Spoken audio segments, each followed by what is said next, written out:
No way did a book come out in 2023 that essentially tells us the exact methods used during FNAF 4, and I'm not kidding. But be warned, Tales from the Pizzaplex number 8, the book we're talking about today, doesn't come out until October, so spoilers for Dittophobia, one of the stories inside, ahead. But believe me, you are going to want to hear this, because it might even tell us what's going to happen in Help Wanted 2. Slices, put on your aprons, and let's bake ourselves a theory. FNAF 4 has always been sort of a tricky beast. Is it dreams? Is it real? It's hard to tell. When it first came out, all of us were pretty sure that it was meant to tie up all 4 games in a fairly nice bow, saying that all of the past games were nightmares by one unfortunate child. But then Sister Location came out and pretty much insisted that FNAF 4 was real experiments done to someone by William Afton. There is evidence for both sides of this argument, so let's start with the more common interpretation, or classic rather, that FNAF 4 is just a dream. The most evidence for this theory comes from the game itself, and its surrounding media. After all, we played the entire game in the bedroom of a child, presumably as a child according to our height, and we're facing off against animatronics that are literally labeled as nightmares. So that's pretty straightforward, but that's not even all. There are things in this game that really only make sense if they are real dreams. For example, rarely you can hear the FNAF 1 phone call played in reverse during the night. Why would this audio play if this was all sort of some weird experiment done on a child, rather than a piece from another one of this child's nightmares leaking into this one? Another piece of confounding evidence comes from the handy-dandy survival logbook. At one point, a page in this book asks, "Do you have dreams?" in which the person using the book, Michael, draws Nightmare Fredbear. All of this feels really definitive, but then there's more games after FNAF 4. The evidence against dream theory is equally strong, if not a bit stronger, but most of it comes after FNAF 4. This is honestly why a lot of people think that FNAF 4 was originally intended to be just a dream, but after some negative fan feedback, Scott changed course and went for a very literal sci-fi approach. Is that true? I don't know, probably. But let's look at the evidence for FNAF 4 all being real, actual experiments. In the very next game's Sister Location, we see a secret office in the bunker that's presumably under the FNAF 4 house, where we see a few monitors next to a Fredbear plush with a walkie-talkie. If you punch in 1983, the same year the crying child presumably got bit in FNAF 4, you get video feeds of the FNAF 4 hallway and bedroom. Not only that, but on the breaker map in this game, that office is directly connected to a map that perfectly resembles the FNAF 4 house, or at least the part of the FNAF 4 house necessary for the gameplay. The monitors and connections here all really point to the fact that some sort of experiment or observation was going on in the background of FNAF 4. Furthermore, that plush Fredbear. Throughout the minigames of FNAF 4, the crying child's Fredbear toy talks to him constantly. It comforts him and keeps him safe and reassures him that tomorrow's another day, and even though his life is rough, his best friend Fredbear is here for him. This walkie-talkie could be Sister Location telling us that William Afton, or whoever's doing these experiments, is actually the one talking to the crying child during the day, whereas in Dream Theory, that Fredbear is either an imaginary friend or a haunted toy. So that's about where the debate sat for quite some time.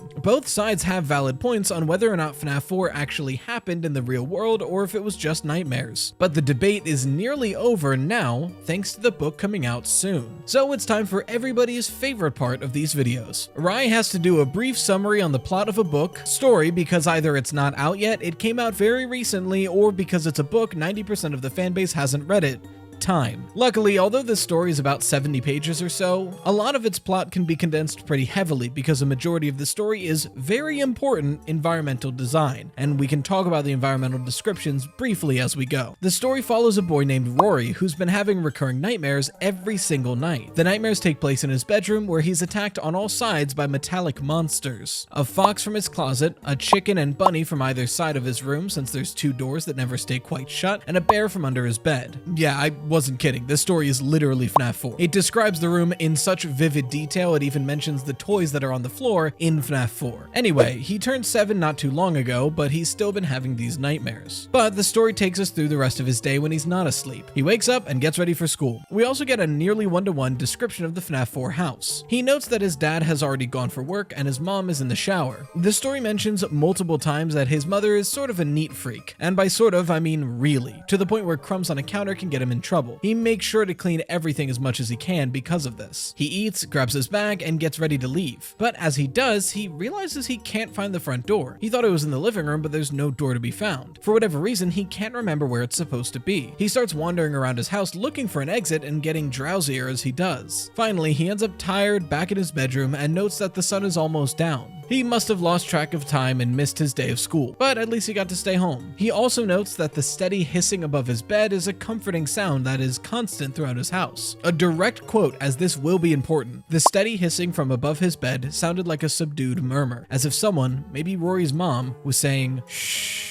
letting him know everything was okay. The story goes through 2 more cycles of this. Horrible nightmares, wandering throughout the day, repeat. But at the end of the 3rd day in the story, a sound like a struggling engine suddenly gets very loud and then stops just behind one of his walls. After it stops, everything is silent. The engine, the hissing above his bed, it's all quiet. He goes to bed that night and doesn't have any nightmares. But when he wakes up, everything is different. The pristinely clean house he had been living in is something more akin to a horror set. It's rusted and covered in dust and mold and disgusting, but he himself looked strange and different, much longer, taller, and hairier than he thought he was. In his mind, he had just turned 7 a few months ago, but he seems to have the physique of a 17-year-old and a deeper voice to match. He explores the area, noting that there are metal tracks lining the floor from where the monsters in his nightmares would come from. Following them, he does find the monsters, but they're slightly less scary, more marionette-like, and not active or alive. All 4 were accounted for. He keeps exploring and finds that every exterior door in this house is fake. The only real ones are the ones to his bedroom, and those never stay shut. Even the fridge is fake, only holding nutrient-dense wafers that keeps him alive. Whatever he thought was food was really this. But he realizes that the wafers had to come from somewhere, and he breaks through the fridge. He finds a completely dark area, but with a flashlight does find the engine that was disrupted, along with some gas canisters and some paperwork. He's able to figure out that someone was doing experiments on him as a 7-year-old, but the place had been abandoned for about 10 years. The experiments were to pump the room he was living in full of hallucinogenic gas to induce constant nightmares without the relief of daytime activity, to see what that would do to the human psyche. Unfortunately, the entire setup is automatic, so when it was abandoned, it just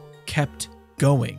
That revelation nearly ruins him. He'd been locked in this nightmare chamber for a decade, but he knows he has to get out. As he explores further in with his flashlight, he begins describing pretty much exactly the sister location bunker, Circus Baby Party and Rental, with the 4 Funtime animatronics present at the location. Eventually, he not only finds an inactive elevator, but his old walkie-talkie from childhood, the same one that his only friend Wade also had and kept onto for memento's sake. Miraculously, it works, and he's able to get a hold of Wade. He tells him everything that he knows, but he's trapped in a bunker and can't see the outside, so he doesn't know where he is, just what he's inside of. Wade tells him that he'll call the police, but in the meantime insists that he tries to find a generator to make the elevator active again so he can escape. So Rory goes to do that, and does find the generator, but before he can turn it off, an unseen voice tells him to stop. A deeper, more calming voice. It tells him that this place has kept him safe, warm, and protected for so long. It's watched over him, and he's never been alone inside of it. The voice reminds him that Rory ran away from home in the first place because he felt unwanted. His dad was away at work and never home. His mother, a neat freak who was so particular about every detail that he couldn't keep up. His school was disappointed in him because of his bad grades. The children didn't like him. This was the only place that he was welcome, safe, and comforted. Rory thinks about it and decides that this is the only place he could call a home. In his mind, if he was already an outcast, what would a 10-year developmental setback do to him? He would be miserable out there, but here he'd be protected and safe and never alone. He resigns, and he plugs the gas machine back in, soon feeling much warmer and comforted. Then he goes off to bed. We then cut to the source of that voice, a tape recorder clicking stop and beginning to rewind. Quote, "The cassette was once again ready for the next time Rory wandered too far." I know, right? This one is super messed up, like one of the most messed up FNAF books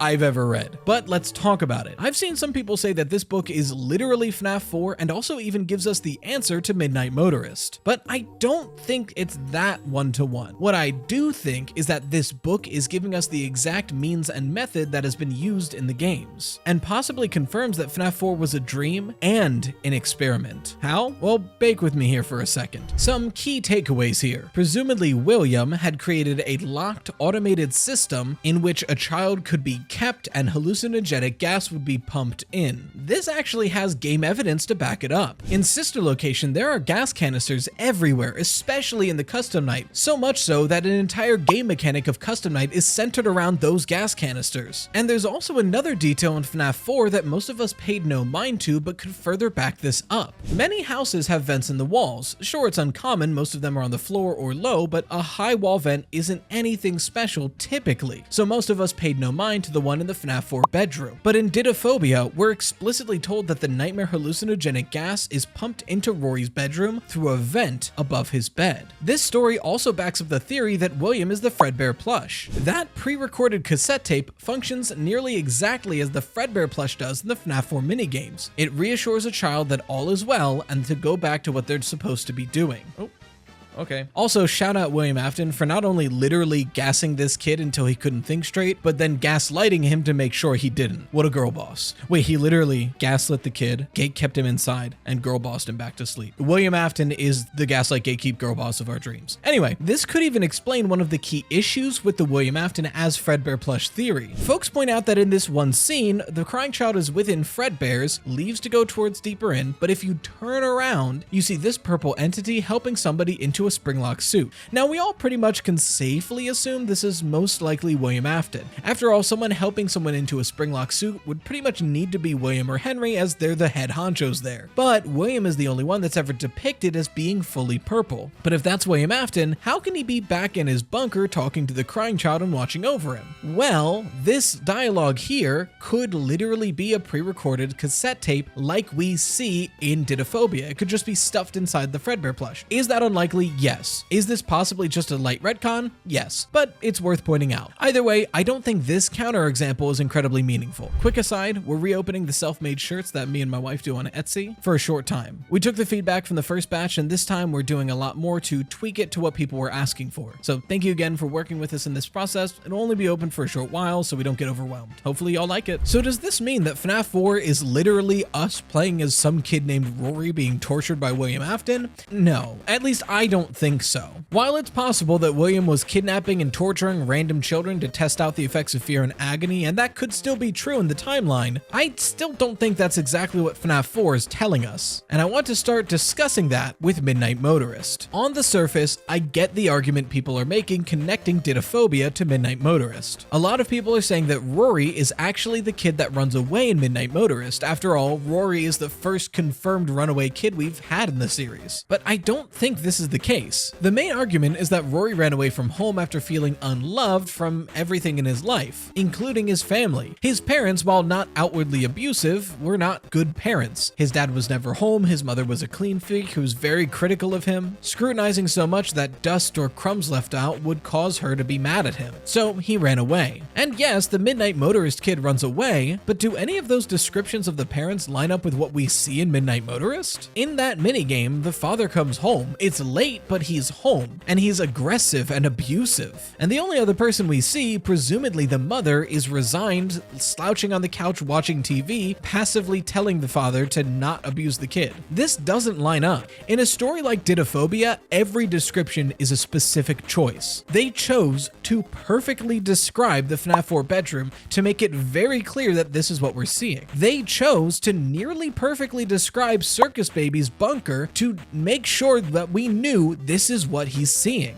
So if they wanted to describe the parents and link Rory to Midnight Motorist specifically, why would they not perfectly describe or even closely describe the parents of Midnight Motorist? They easily could have done that and still made it work within the book of Dittophobia. Just describe the father as abusive and alcoholic, or if that's too far, just describe him as mean and angry all the time.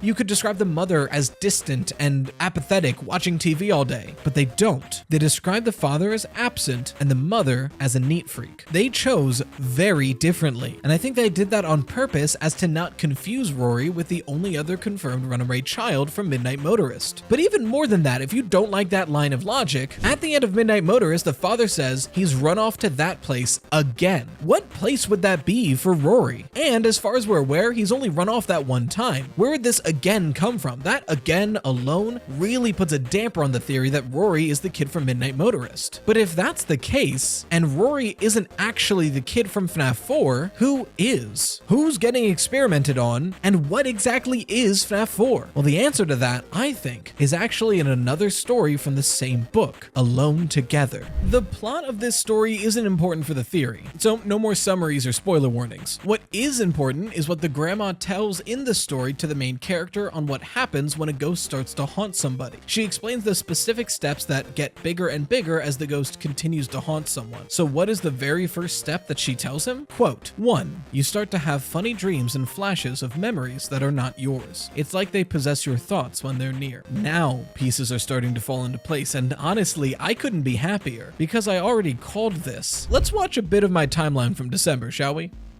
Crashes on her due to the rain, and the daughter goes to possess the puppet. We then see the Midnight Motorist cutscene, otherwise known as Later That Night. This is why I think this happens right after. I don't think this is actually showing anyone running away. I think this is showing the dysfunctional family just after the bite of 83. It shows a mother completely disassociated, flatly watching TV and plainly remarking to her drunk husband, who's not allowed at the local bar anymore for how much he's been drinking. It then shows Michael Afton, who did break out of his room, but not to run away. I think Michael had been sneaking out to visit the crying child in his morning, either while the crying child is at the hospital or possibly in this unmarked lump, which I think is a grave in the woods. William, angered that he would even think to go there since he partially blames him for the crying child's death, resolves that he'll be sorry when he gets back. I think this is hinting to the fact that he switches Michael to a room with no escape. He locked the window, Michael broke through the window. So logically, he'll put him in a bedroom that has no windows, the FNAF 4 bedroom. And I'll get to why that's important later. And he begins tormenting him every night from that bunker, unlocking the access to the animatronics and cameras with the code 1983.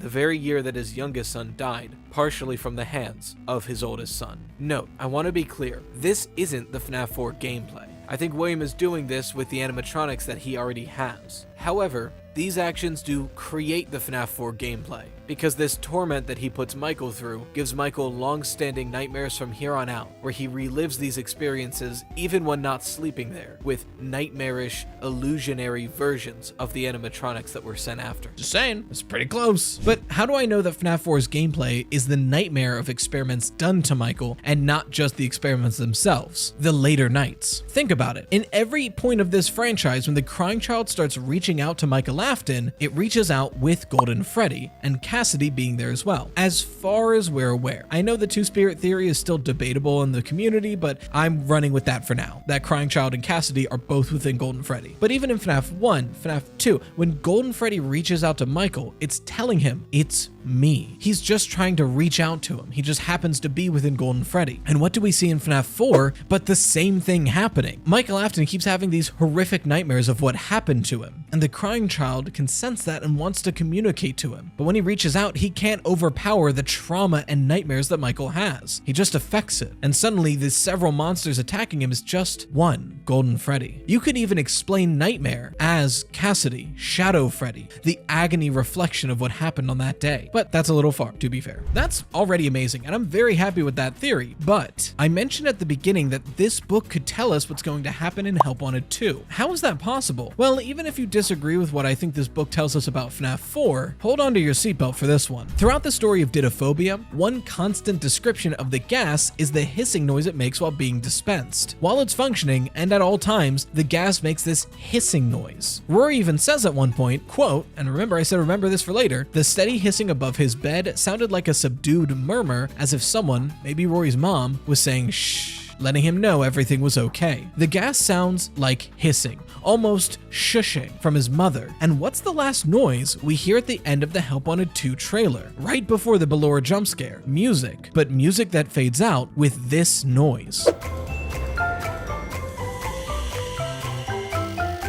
Did you hear it? That shushing? I don't think Help Wanted 2 is going to be an in-universe VR game like Help Wanted 1. I think someone is going to go down to the sister location bunker for some reason. But this time, the nightmare gas leaked from the experimentation chamber, and it's throughout the whole bunker. It'll be our job to turn it off and get what we came for before losing our sanity. What do you think? Honestly, I'm really proud of both of these theories, and I'm like 95% sure about the Help Wanted 2 part. But if you disagree, what do you think happens in FNAF 4 and Help Wanted 2 if this book is taken into account? Let me know in the comments. And if you're still looking for some more content, part 2 of my Ruin playthrough just dropped on my second channel, Rytus, which you can find right over there. For now, a huge shout out to the best patrons, the Dough Risers, and until next time, as always, stay toasty, slices.